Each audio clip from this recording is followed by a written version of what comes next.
আমার সঙ্গে কথা বললো না, সবাই বোকা বানিয়েছো। আম গাছ এখনো হয়নি। এই জন্য মন খারাপ?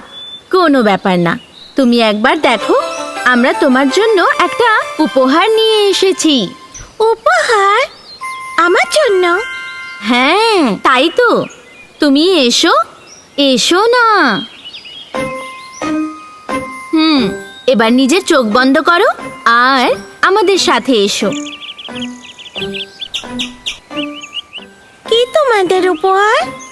তুমি নিজে দেখবে, বলে দিলে আর মজা পাবে না।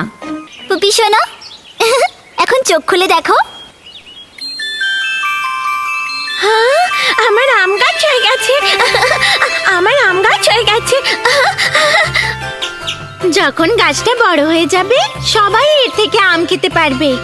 অপেক্ষা করো, আগে ওকে বড় হতে দাও।